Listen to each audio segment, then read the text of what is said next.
जय हिंद। देखो, पिछले वीडियो में मैंने देखा था राष्ट्रीय आंदोलन में अपने उग्रवाद का जन्म देखा था। ठीक है, उससे पहले वीडियो में अपन कांग्रेस की स्थापना वगैरह देखते हैं। अब राष्ट्रीय आंदोलन के दूसरे चरण में अपन आज देखते हैं मुस्लिम लीग की स्थापना। मुस्लिम लीग की स्थापना।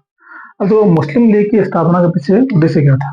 ठीक है, मुस्लिम लीग की स्थापना में वो अंग्रेजों ने अपने फूट डालो और राजगुरु की नीति के तहत जो उच्च वर्गीय मुसलमान थे, ठीक है, उनको कांग्रेस से पृथक करने के लिए प्रोत्साहित किया। ठीक है, यानी अंग्रेजों ने अपने फूट डालो राजगुरु की नीति के तहत उच्च वर्गीय मुसलमानों को कांग्रेस से पृथक कर दिया। अंग्रेजों की कौन सी नीति है? फूट डालो और राजगुरु की नीति के तहत जो उच्च वर्ग के मुसलमान हैं उनको कांग्रेस से पृथक करना चाहा। ठीक है, तो इसी क्रम में अगर अपन आगे चलते हैं तो अक्टूबर 1906 में मुस्लिमों का एक प्रतिनिधिमंडल आगा खां के नेतृत्व में तत्कालीन भारत के वायसरॉय लॉर्ड मिंटो से जाकर शिमला में मिलता है। ठीक है, देखो, मुस्लिमों का एक प्रतिनिधिमंडल, मुस्लिमों का एक प्रतिनिधिमंडल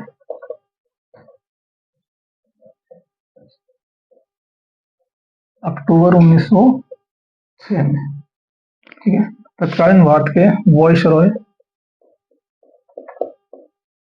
लॉर्ड मिंटो से जाकर मिलते हैं। ठीक है, कहां पर? शिमला। शिमला में जाकर 1906 में मुस्लिमों का एक प्रतिनिधिमंडल अपने तत्कालीन वायसरॉय लॉर्ड मिंटो से मिलता है। इस मुलाकात का मुख्य उद्देश्य था कि मुस्लिम सरकार के प्रति अपनी वफादारी प्रस्तुत करें। ठीक है, सरकार के प्रति मतलब सरकार को ये बताएं कि हम ब्रिटिश सरकार के वफादार हैं। ठीक है, अब यहाँ से इस मुलाकात के बाद मुस्लिमों ने लॉर्ड मिंटो से अपना आश्वासन प्राप्त कर लिया। ठीक है, आश्वासन प्राप्त करने का मतलब है कि अपन आने वाले समय में मुस्लिम लीग की स्थापना के बारे में सोचेंगे, आपको अनुमति देंगे। ठीक है, फिर इस सम्मेलन के बाद या इस मीटिंग के बाद बंगाल में मुसलमानों द्वारा सभाओं का आयोजन किया जाता है। ठीक है, और इसी सभा के क्रम में अपने 30 दिसंबर 1906 को आगा खां, नवाब ढाका के नवाब सलीमुल्लाह खां तथा मोहसिन उल मुल्क के नेतृत्व में 30 अक्टूबर 1906 को मुस्लिम लीग की स्थापना होती है। ठीक है, अपने 30 दिसंबर 1906 को आगा खां, नवाब सलीमुल्लाह खां, सलीमुल्लाह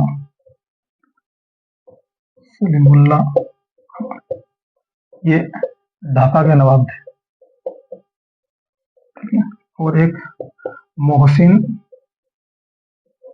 उल मुल्क, इनके नेतृत्व में 30 दिसंबर 1906 को ढाका में मुस्लिम लीग की स्थापना होती है। ठीक है, स्थापना के समय देखो, इसके अध्यक्ष थे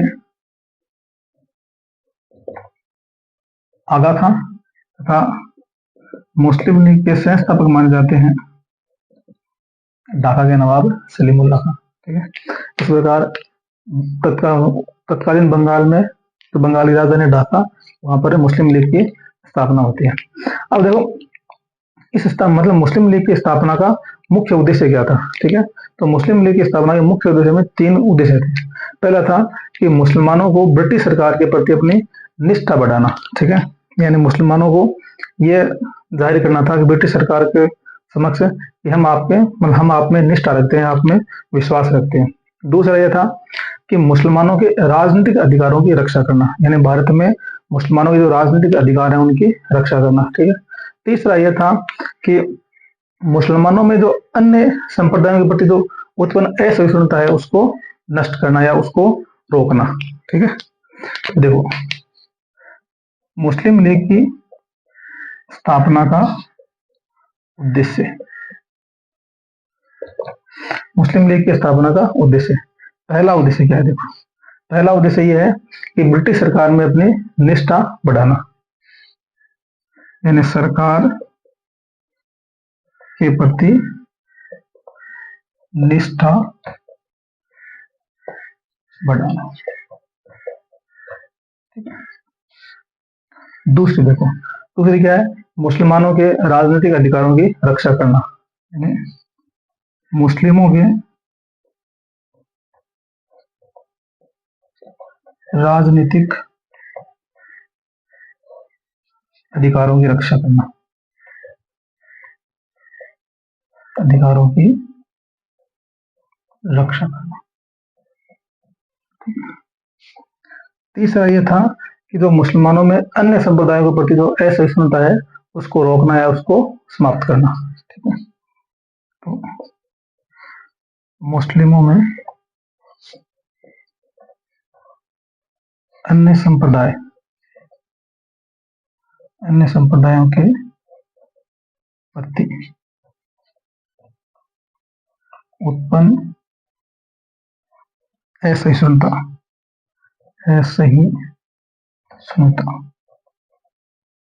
को रोकना। ठीक है, ये मुस्लिम लीग की स्थापना के मुख्य 3 उद्देश्य थे। ठीक है, अब देखो अपने इस लीग का अधिवेशन होता है 1908 में अमृतसर, तत्कालीन पंजाब के अमृतसर में मुस्लिम लीग का अधिवेशन होता है 1908 में। वहां पर लीग ने अपने मुस्लिमों के लिए पृथक निर्वाचन मंडल की मांग की। ठीक है,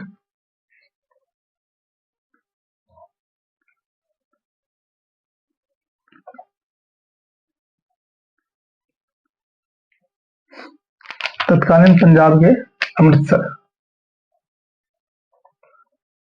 में 1908 में मुस्लिम लीग का अधिवेशन होता है। इस अधिवेशन में मुस्लिम लीग ने मांग ये रखी कि मुसलमानों के लिए पृथक निर्वाचक मंडल हो। ठीक है, पृथक निर्वाचक मंडल का ये उद्देश्य था, जैसे मान लीजिए किसी मतलब विधानसभा, उस समय के विधान मंडलों के चुनाव में किसी सीट पर कोई मुस्लिम खड़ा होगा तो उसे केवल मुस्लिम वोट देगा। ठीक है, तो इस प्रकार के निर्वाचक मंडल की मांग की गई। तो इस अधिवेशन की में मुस्लिम लीग की मांग यह है कि मुस्लिमों के लिए पृथक निर्वाचक मंडल बनाया जाए। ठीक है, इस मांग को, लीग की इस मांग को 1909 के पार्लियामेंटो सुधार अधिनियम में इसे मान लिया गया। ठीक है, इस डिमांड को 1909 के पार्लियामेंटो सुधार अधिनियम में लीग की इस डिमांड या इस मांग को मान लिया गया। ठीक है, अब देखो ये तो हो गई मुस्लिम लीग की स्थापना। उसके बाद देखते हैं इसी 1906 में एक बड़ी घटना और होती है और इस समय कांग्रेस का विभाजन हो जाता है। ठीक है, तो कांग्रेस के विभाजन की क्या रूपरेखा रही वो देखते हैं। देखो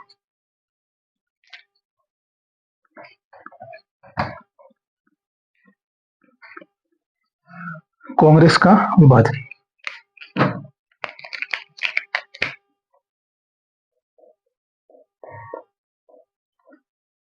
कांग्रेस का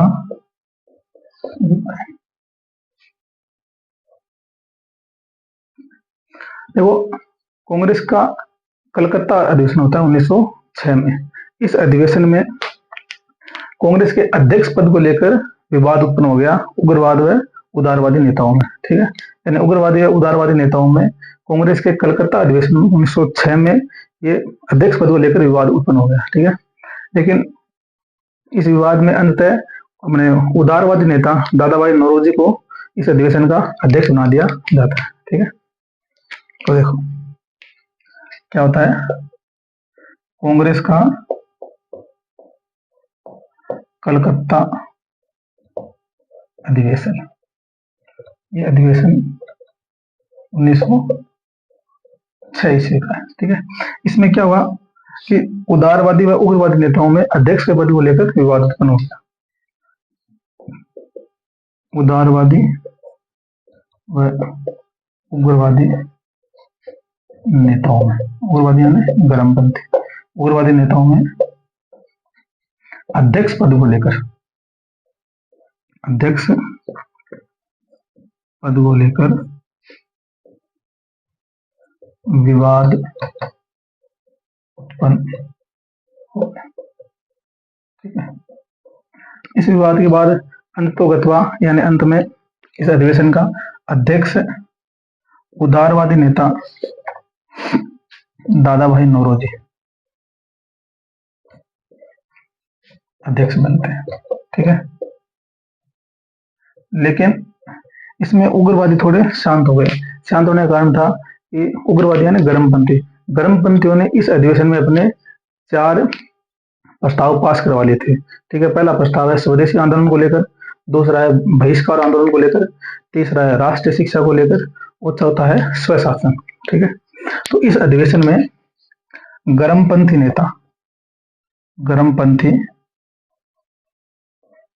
नेताओं ने अपने 4 प्रस्ताव पास करवा लिया, ठीक है। इनमें पहला है स्वदेशी आंदोलन से संबंधित, दूसरा है बहिष्कार। तो देखो ये दोनों आंदोलन वही है जो बंगाल विभाजन में शुरू हुए थे, बंग में शुरू हुए थे, 2 तो ये, ठीक है। और तीसरा है अपने राष्ट्रीय शिक्षा, और चौथा है स्वशासन। इस प्रकार के 4 प्रस्ताव गर्मपंथी नेताओं ने इस अधिवेशन में पास करवा लिए, ठीक है। और दादा भाई नौरोजी ने यहाँ पर पूर्ण स्वराज की मांग रखी। दादा भाई नौरोजी यहाँ पर पूर्ण स्वराज में स्वराज की मांग रखते हैं, सॉरी, दादा भाई नौरोजी अभी इस अधिवेशन में भाषण देते हैं तो स्वराज की मांग रखते हैं, ठीक है। ये हो गया कांग्रेस का 1900 का कलकत्ता अधिवेशन। लेकिन देखो इसमें केवल अध्यक्ष पद को लेकर विवाद उत्पन्न हुआ था, ठीक है। ये विवाद आगे तक नहीं बढ़ा। क्यों नहीं बढ़ा? क्योंकि यहाँ पर गर्मपंथियों यानी उग्रवादियों की ये बातें मान ली गई, ठीक है। लेकिन देखो ये बात फिर अगले अधिवेशन में ये बात पुनः उत्पन्न हो गई, ठीक है। ये अधिवेशन है सूरत का 1907 का अधिवेशन, वही कांग्रेस का सूरत का 1907 का अधिवेशन। इसमें पुनः अध्यक्ष पद को लेकर विवाद उत्पन्न होता है, ठीक है। उग्रवादी नेता अपने नेता लाला लाजपत राय को अपना अध्यक्ष बनाना चाहते हैं, जबकि उदारवादी नेता रास बिहारी घोष को अपना अध्यक्ष बनाना चाहते हैं, ठीक है। तो यानी इस सूरत अधिवेशन में पुनः कांग्रेस में क्या है, अध्यक्ष पद को लेकर विवाद हो गया। वो देखते हैं, देखो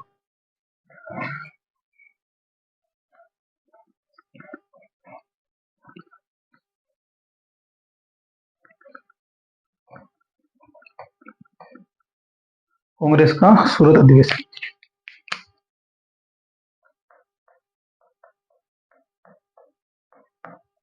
कांग्रेस का सूरत अधिवेशन 1907, ठीक है। एक बात देखो यहाँ पर पुनः अध्यक्ष पद को लेकर विवाद उत्पन्न हो गया, ठीक है। तो पुनः अध्यक्ष पद हेतु विवाद हो गया।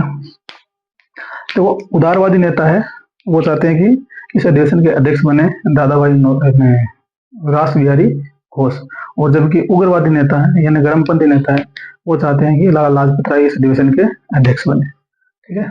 लेकिन इस बार ये विवाद बढ़ गया, ठीक है, और इतना बढ़ा कि इसी अधिवेशन में कांग्रेस का विभाजन हो गया। इसलिए इसको अपन इस अधिवेशन को सूरत विभाजन भी बोलते हैं, ठीक है। देखो उग्रवादी या गर्मपंथी ये चाहते हैं कि लाला लाजपत राय इस अधिवेशन के अध्यक्ष में। कुछ स्रोतों में आपको यानी कुछ बुकों में लाला लाजपत राय की जगह उन्हें बाल गंगाधर तिलक का भी नाम मिलता है, तो आप वो भी देख सकते हैं।